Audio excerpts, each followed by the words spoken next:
Nous savons donc que le flux total à travers une surface fermée du champ magnétique est nul. Considérons un contour sur lequel je choisis un sens positif de parcours. Ayant choisi le sens positif, cela me donne la direction de l'élément ds de surface perpendiculaire à ce contour. Supposons maintenant que cet élément de surface est traversé par un champ magnétique B. Je peux alors calculer le flux de ce champ magnétique à travers cet élément de surface.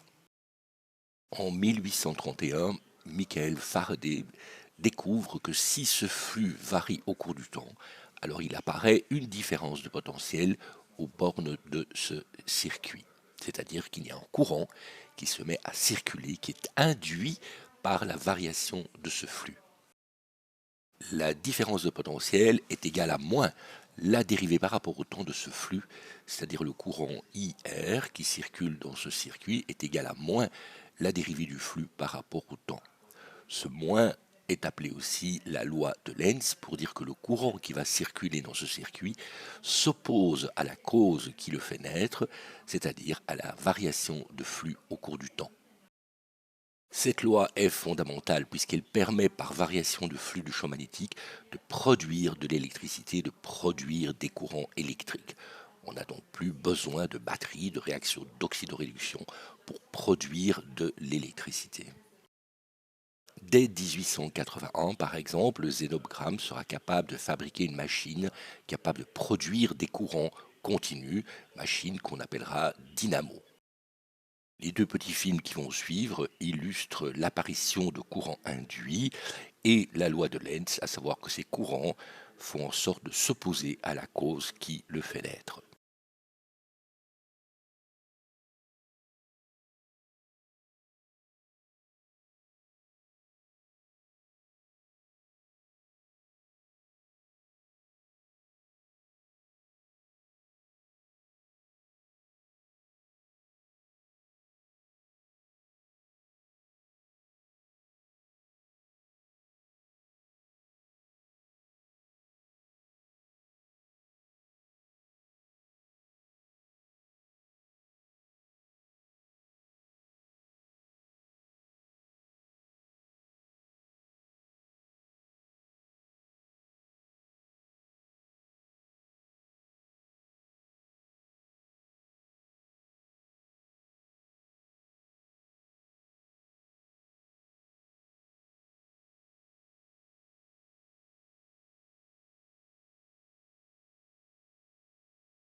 In this video, I will be exploring magnetic braking and levitation utilizing the inductance of large copper plates. These plates I picked up on eBay for a pretty reasonable price, along with some very strong neodymium magnets. Together they behave in strange ways. Copper is not magnetic, so they don't exactly attract each other, but at the same time this magnet doesn't seem to want to slip off very quickly. It drags across the plate slowly, like it's moving through a thick fluid. It's even more interesting if I drop the magnet on the plate. It slows down mid-air and gently floats to the surface, So if the copper is not magnetic, something else must be causing this. And many of you probably already know the answer has to do with electricity.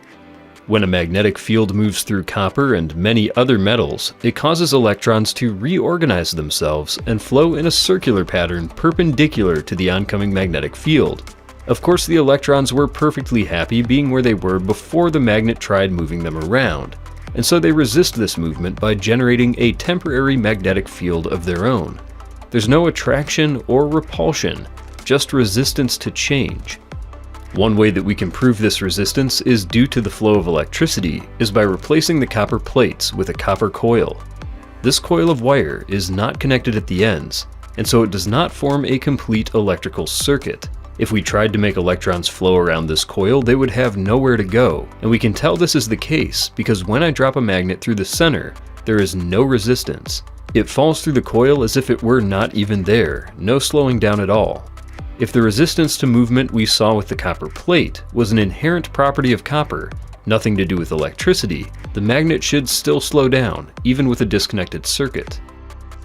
When I do connect the two ends of the copper wire, now the magnet pauses as soon as it reaches the coil, and it takes a moment to make it all the way through. Electrons can now make a complete orbit around the coil in response to the oncoming magnetic field, and so the magnet slows down as its momentum is converted into electrical current.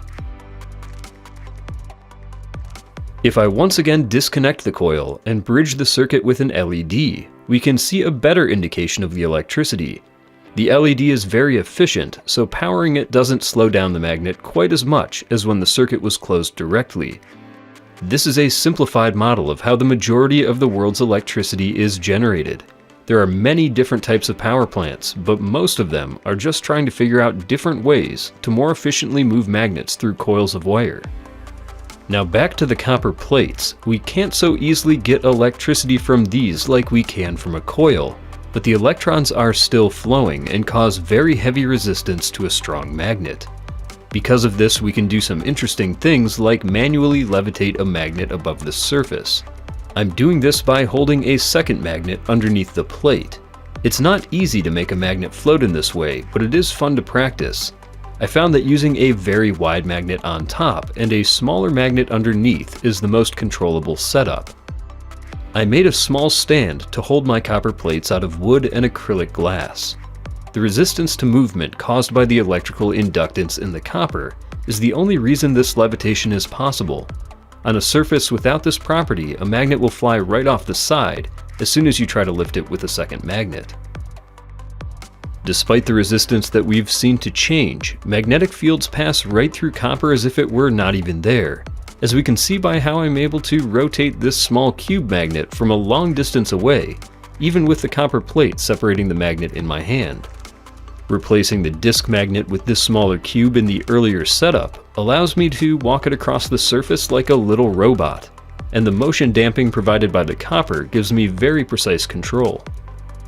Besides the generation of electricity, there are a few other practical applications for this sort of motion damping. High-speed trains and even some roller coasters use a magnetic braking system set up in a way very similar to this, with powerful magnets, usually electromagnets, elevated above a conductive surface. The magnets slow the vehicle down quickly without any surface-to-surface friction that causes damage in conventional braking systems between brake pads and rotors.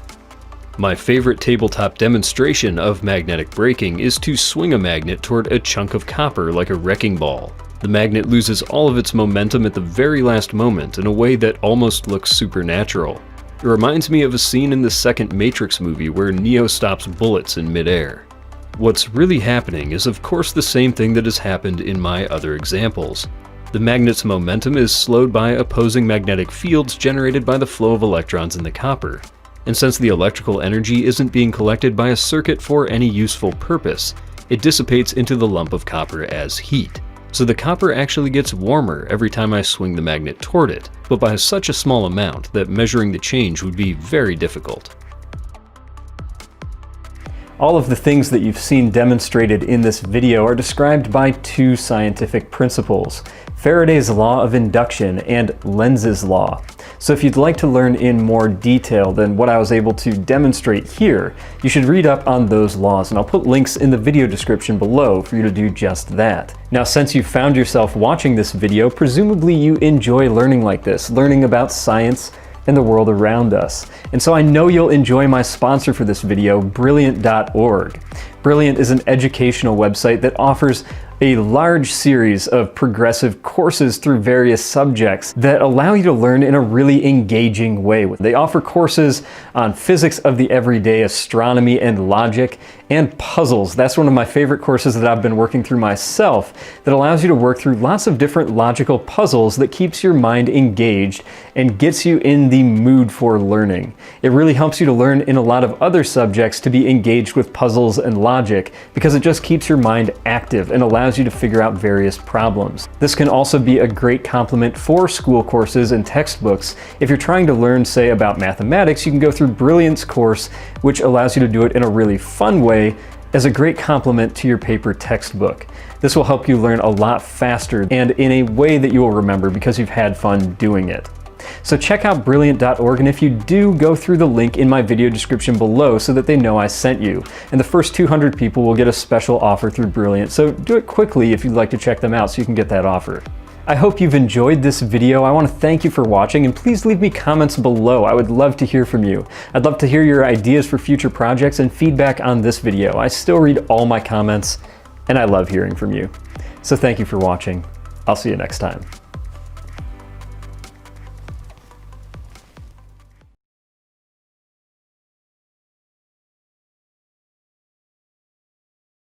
On va illustrer la loi d'induction électromagnétique sur un circuit extrêmement simple.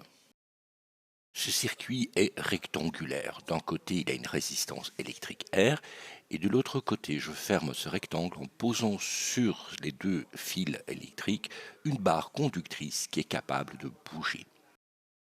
Je choisis arbitrairement le sens de parcours de ce circuit dans le sens anti-horlogique. Cela veut dire que le vecteur surface ds pointe vers vous.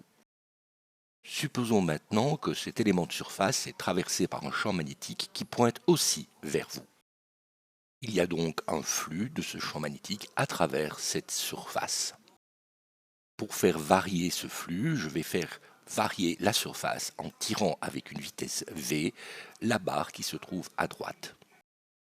La longueur de ce rectangle varie au cours du temps. La longueur L vaut L0 plus v fois t. Et la hauteur de ce rectangle vaut petit h et est constante.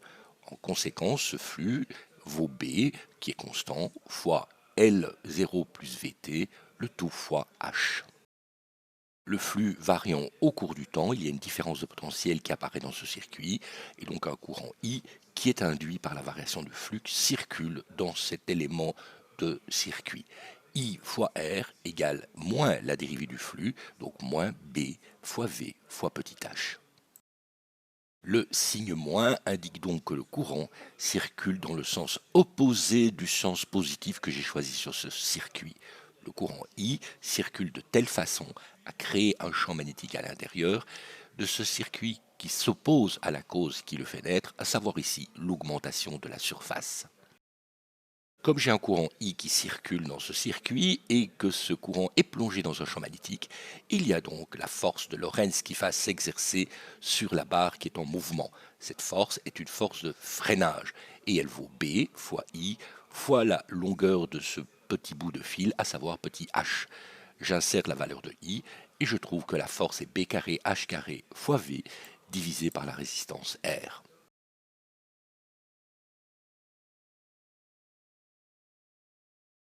Voyons maintenant qu'est-ce qui se passe à l'intérieur d'un solénoïde idéal.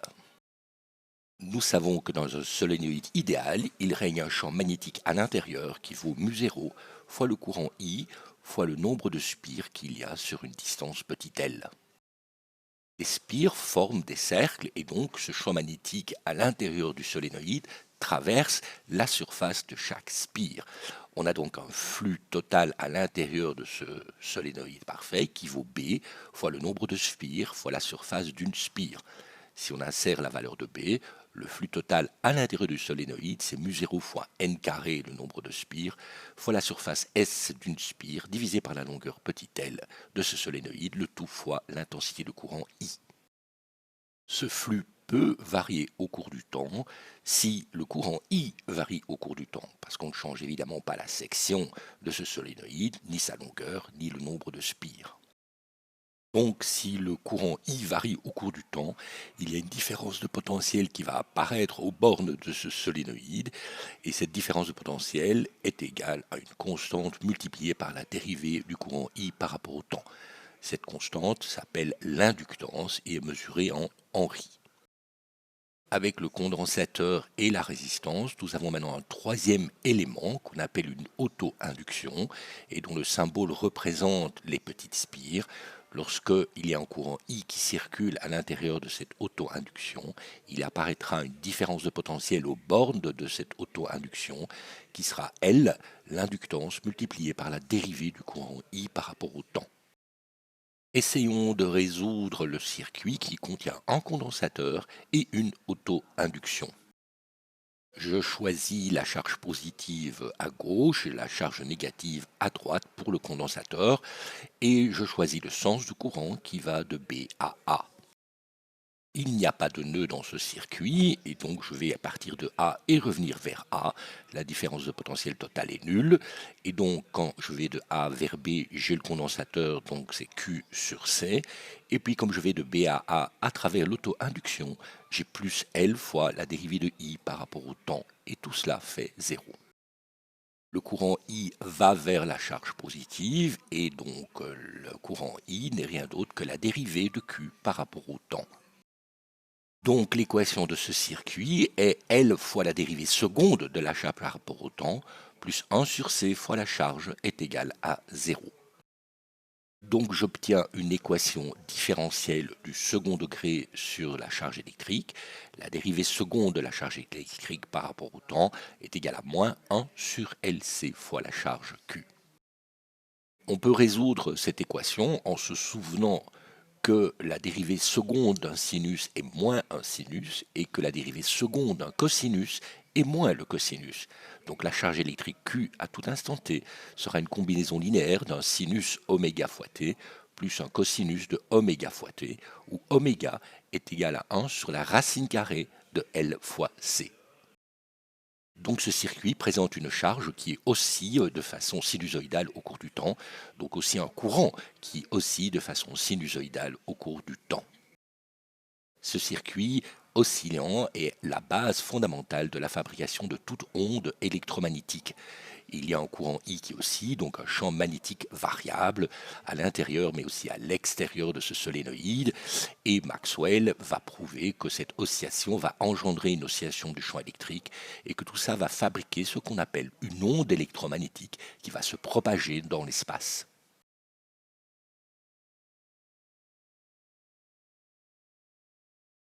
Terminons en évaluant le contenu énergétique tant de l'auto-induction que du condensateur.